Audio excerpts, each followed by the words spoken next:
Hello and welcome. My name's Andre Walker and your weekly monologue starts right now.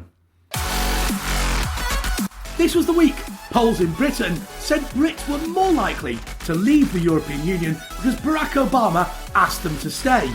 That's polls, of course, spelt P-O-L-L-S, not Poles as in Poles from Poland, who have come in the hundreds of thousands to Britain thanks to EU immigration rules.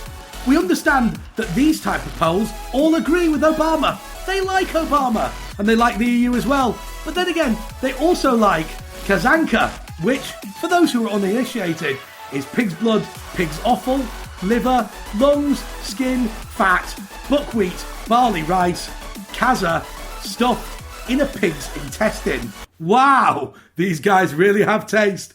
That is dodgier than Barack Obama's birth certificate or Hillary Clinton's computer networking skills. And let's face it, they're fairly dodgy. Talking of Democrats, we hear that Bernie Sanders has had to sack loads of his campaign staff. Oh my God, nightmare. Sorry.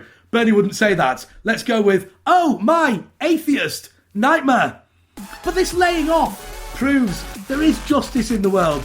Bernie has proved once and for all that even the best socialists run out of other people's money in the end.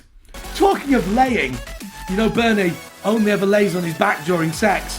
That's because the only thing Democrats can do is screw up. Boom, boom. And anyway, if socialism is so good, why doesn't anyone swim from Miami to Cuba to get away from capitalism? You know, I asked that question on Twitter, and one angry lefty sent me the following answer, and I quote, "Because Americans are allowed to get on planes," unquote. Well, it's a fair point, but let's be honest, if Castro let Cubans get on planes, there'd be no one left in the country. Although, to be fair, it might put down the cost of contract cleaning in New York City, which is no bad thing. It reminds me of the old joke, why does Mexico win no gold medals at the Olympics? Because everyone who can run, jump or swim is in America by now. And I suspect after Donald Trump builds his wall, a few high jumpers might make it in as well.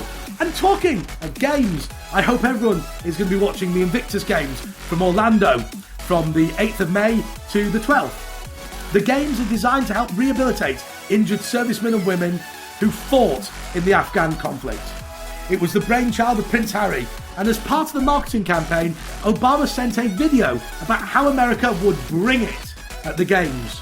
Harry responded by sending him his own video back, in which the president is mocked by Her Majesty the Queen. The internet says the Queen owned Obama. Now, at this stage, I could make a joke about Kenyans being owned by British aristocrats, but I'm not brave enough to do it. Guys, you've just got to write that one for yourself, or imagine it in your mind.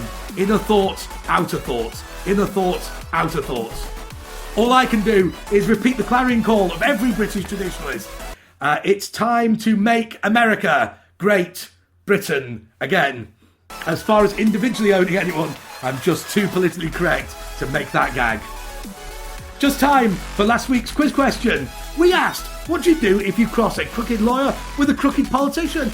Most of you incorrectly answered Chelsea Clinton, except Webster from Little Rock, who answered, we're really not sure. Well done, Webster. Your oral DNA paternity testing kit is in the post. Until next week, goodbye.